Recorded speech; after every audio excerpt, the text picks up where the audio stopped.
to the rush through the weekly rushes. We have another week's worth of streaming and film news for you. I'm not going to drink my coffee right at the beginning. I'm going to save it to the end as an incentive to get there as quickly as possible. Well, the top story, we haven't talked about it for a while and we haven't heard much about it for a while, revolves around the tragic shooting of Halyna Hutchins, the director of photography on the movie Rust, starring Alec Baldwin, in which he was told he was given a cold gun, or a gun that's not loaded, and it accidentally went off or was accidentally shot. We can't quite get clarity on that, killing Halyna Hutchins behind the camera. Well, the development of the story is that Halyna Hutchins' family have decided to sue Alec Baldwin and the armourer and the producers. As we know, she was shot by Alec Baldwin, and the lawsuit claims that Baldwin, the film's armourer, and other producers failed to keep the set safe. This is going to be intriguing because, of course, it's going to allow them to really investigate and interrogate phone calls, phone records, the immediate occurrences that went on as soon as the accident happened and what have you. Halyna Hutchins' family lawyer said this in the lawsuit: Defendant Baldwin and the other defendants in this case failed to perform industry standard safety checks and follow basic gun safety rules while using real guns to produce the movie Rust with fatal consequences. I think that's a fair description, but is sitting the blame at the feet of the lead actor as correct as perhaps sitting it at the feet of the armourer? Perhaps. Baldwin's lawyer says in return, everyone's hearts and thoughts remain with Halyna's family as they continue to process this unspeakable tragedy. We continue to cooperate with the authorities to determine how live ammunition arrived on the Rust set in the first place. Any claim that Alec was reckless is entirely false. And they point out again, Baldwin's defence, that he was told it was a cold gun before it was handed to him. And they go on to say, in defence of Baldwin, actors should be able to rely on armourers and prop department professionals as well as assistant directors rather than deciding on their own when a gun is safe to use. Now, that's clearly a swipe at. I don't know if you remember, the assistant director came into sharp focus in terms of their rather gruff and abrasive and brisk manner, and was kind of targeted or highlighted by a number of the crew members early on in this episode. So it's sort of rumbling on behind the scenes. There was talk of the fact that Baldwin was reluctant to hand his phone over, his mobile phone, to look at his messages, but we're going to wait and see on that one. So clearly a huge lawsuit heading Baldwin's way. One of the big casting stories this week is the Olivia Coleman story, playing Miss Havisham in a new incarnation of Charles Dickens's Great Expectations. I always remember Helena Bonham Carter playing a fabulous Miss Havisham years and years ago. This also stars Matt Berry, and it stars Fionn Whitehead. Olivia Coleman is playing Miss Havisham. I don't exactly know how I feel about that. You know, grand sort of women. Obviously, she played the Queen in The Favourite, so she can do austere, sort of strong, kind of demonstrative women. But I don't know why. With Miss Havisham, I sort of expect them to be a bit more flowy. Maybe I'm just trapped in the Helena Bonham Carter thing. But, you know, with all of her kind of, you know, threadbare kind of wedding stuff and all that, you know, bridal dress and all that kind of stuff. Anyway, what's notable about this series is, for the BBC and FX, is that it's being created, written and produced by Stephen Knight, and Stephen Knight is the man behind Peaky Blinders. What's interesting about that too is that when making Peaky Blinders, Stephen Knight, the creator, talked about this element of Charles Dickens being important to how he conceived of Peaky Blinders. If one were to hope to aspire to do what Dickens did, it would be to take working class life and make it relative to fiction. And I think he did a great job of that. If you think of Peaky Blinders, it's incredibly complex and layered. There's lots of really well-drawn characters. You could almost see Peaky Blinders as a modern-day manifestation of a good, strong Charles Dickens story. Fionn Whitehead, who's in there, he's starred in Dunkirk, Black Mirror's Bandersnatch, and he will play Pip, who's at the centre of this sort of coming-of-age story. Obviously, Olivia Coleman's coming off the back of an Oscar nomination for her part in Maggie Gyllenhaal's The Lost Daughter, that I know a lot of you found very boring. Any Star Trek fans? Any Trekkers? We love trekking, we trek the universe. I don't know if that's how it goes. There used to be a song, didn't there, all about star trekking around the universe, always going forward, never in reverse. Oh my God, I remembered it, Star Trekking. Okay, Star Trek was a great TV series. I loved it. I used to call Captain Kirk because I couldn't say it. Spock, brilliant. Uhuru, brilliant. The aliens, fantastic. Even the one when they look like pizzas being thrown around like frisbees. Loved it. It was great. Brilliant. The transmitter thingies, whatever they're called. Loved all that shit. I thought the first of the... Then there were all the Star Trek movies with the original cast. Didn't get on with any of them. And then there was the first incarnation made by J.J. Abrams, he of The Force Awakens and Super 8, you know, brilliant director, brilliant producer, starring Chris Pine and Zachary Quinto as Captain Kirk and Spock, also Simon Pegg in there as Scotty. The films I really enjoyed. I thought the first film was excellent. I thought the second film was less excellent, but wasn't bad. And then there was kind of, it went off the boil, and there was a sort of suggestion it wasn't going to happen again because I don't think they did particularly well at the box office. Well, a new Star Trek film is coming. J.J. Abrams has teased this idea at a latest sort of roundtable talk at Paramount Pictures. Abrams said this: "We are thrilled to say that we are hard at work on a new Star Trek film that will be shooting by the end of this year, that will be featuring our original cast and some new characters that I think are going to be really fun and exciting and will help take Star Trek into areas that you've just never seen before. It's going to take them to frontiers that we've never been to before." Oh my God, space, the final frontier. So Abrams himself there saying it. He's obviously the producer behind those films, so it's going to happen. It'd be nice to see Simon Pegg back on the screens. But there is the sort of overarching question of what are they going to do about Chekhov, the character of Chekhov, played by Anton Yelchin, who was tragically killed before the second film came out, I believe, between production and release of the second film, who tragically died in an awful accident in the drive of his house or villa, the car reversing back onto him and crushing him. So, you know, we'll have to wait and see how they deal with that quite sizable absence from the original cast. Forrest Gump, any Forrest Gump fans here? Are you a Forrest Gump fan? I can't actually say I was a massive Forrest Gump fan.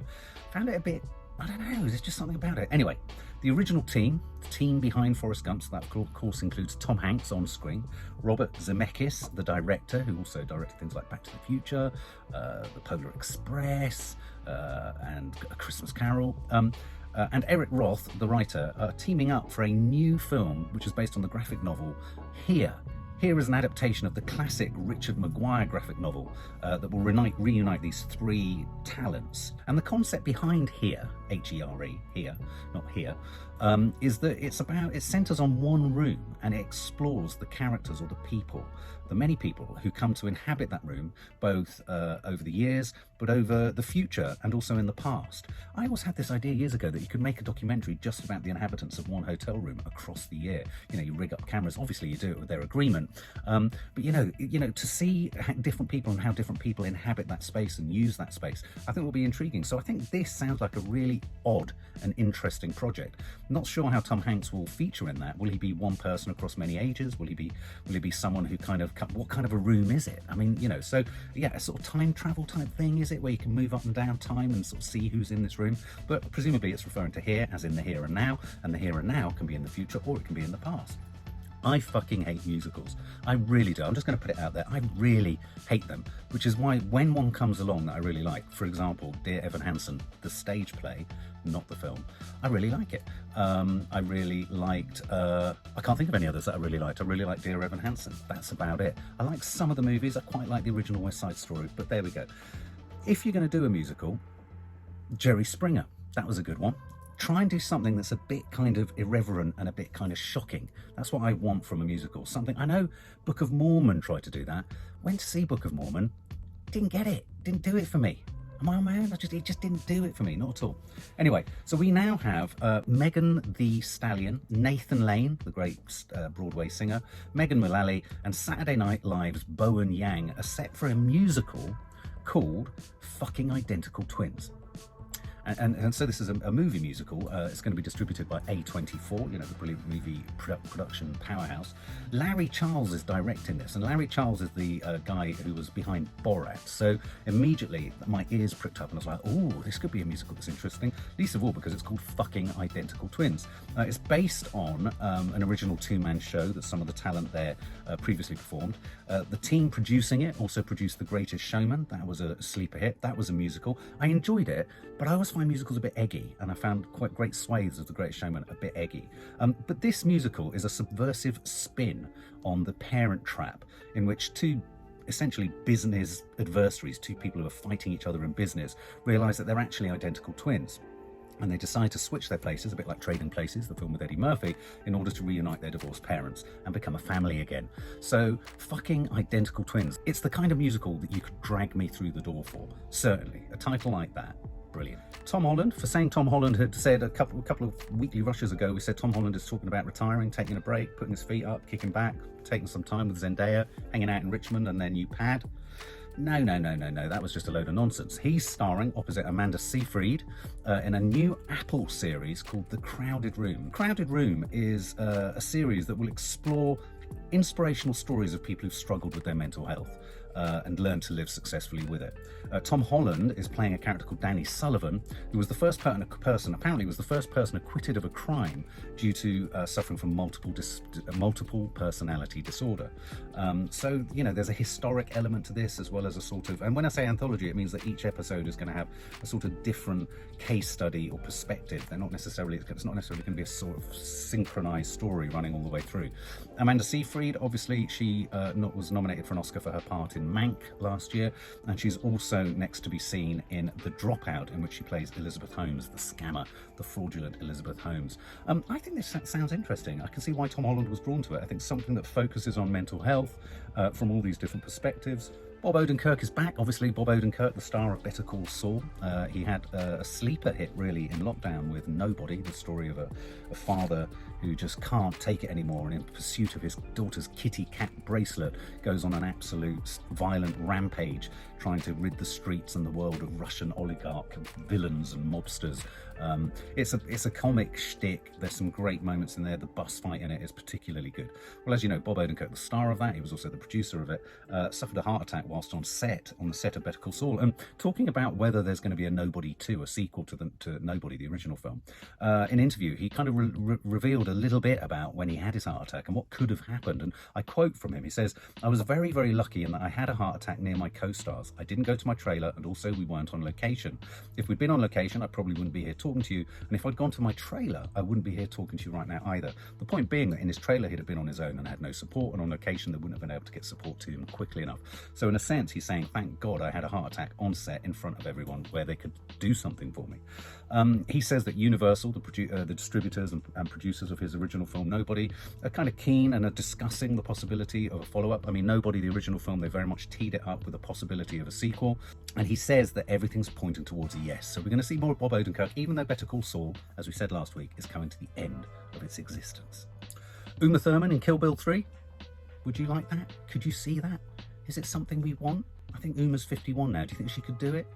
The third instalment of Quentin Tarantino's sword and revenge saga. It has been discussed, it has been mooted, it has been suggested. Tarantino himself said at the Berlin Film Festival, the Rome Festival, why not? I'm not committing to it, but I wouldn't be surprised if The Bride made one more appearance before the whole thing is said and done. I'm talking to Uma about it just a little bit, some of the stuff that I'd written that never made it into the movie that maybe I could use. Tarantino is notorious for teasing projects that never come to fruition. For example, he was going to do his own Star Trek movie, and that didn't happen, or isn't going to happen. And also he's sort of made this great sort of proud announcement that he's only got one more film in him to make. I always find it a bit silly when people make these huge kind of exclamations of, right, that's it, I'm retiring, because of course he'll retire and then he won't want to retire and he'll come out of retirement and he'll do it again. It's a bit like a band that splits and then pulls back together. Streaming news, a little bit of streaming news like we did last week. Sexy Beast, do you remember that fantastic film with Ray Winstone and Ben Kingsley and Ian McShane? Ian McShane, one of my absolutely favourite villainous actors, and just every part he's in is a gravelly kind of sinister kind of he's like granite just dragged across granite, isn't one of the big castings. Sexy Beast, they're talking about making a prequel series for Paramount Plus, and it will basically tell the origin. I mean, God almighty, everyone's got an origin. Well, everyone has got an origin story. We've all got origin stories.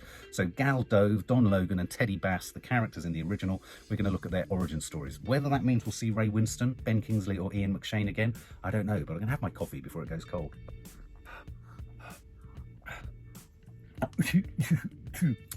Right, last week we talked about the possibility of a series of Blade Runner.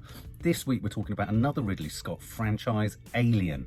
FX, the broadcaster FX, the chief, has promised big surprises in an Alien spin-off series, but he also says that Sigourney Weaver's character Ripley is not going to be appearing in it. Noah Hawley is looking after that. He's the helmer of this Alien series, and he's got good form at taking very successful film fodder. So like with Fargo, he managed to do a very good translation of Fargo, which in itself was such a cult film, you thought, how could it be bettered? And he did a very good job of kind of steering a series out of the concept behind it, not detracting from the original film, and not losing anything in the series. I think Fargo, we watched the first 2 series, we kind of lost track at the Ewan McGregor one. In a similar way, the head of FX says there are some big surprises in store for the audience. Alien takes place before Ripley, so this is an origin story for the alien itself. It's going to be on Earth 70 odd years from now. I think Noah Hawley is really good, or he's proved that he's really good at with Fargo, of translating and staying very loyal to the original sort of, if you like, world creation of a film, or thematics of a film, or the universe of that original film, and then creating something entirely new that sustains itself across a series of episodes. So when I first heard this, I was like, oh no, they're going to serialize Alien. I don't necessarily think it's such a bad thing, given that the head talent, if you like, at Fargo is looking after it. Stranger Things, I had to mention this. There's not a lot to mention really, other than Stranger Things has been renewed, reordered, recommissioned for a 5th and final season. Netflix are doing this weird thing. They did it with Ozark, where it's like the final 4th season, but there's part 1 and part 2. So why not just call it season 4 and season 5? 7 episodes in each. It just makes it easier for all of us, because then we don't have to do that thing of season 4 part 1, and then people go, what, episode 1? And you're like, no, part 1 is 7 episodes. I mean, the amount of times me and Nanny Di and Nadia have had to have this conversation.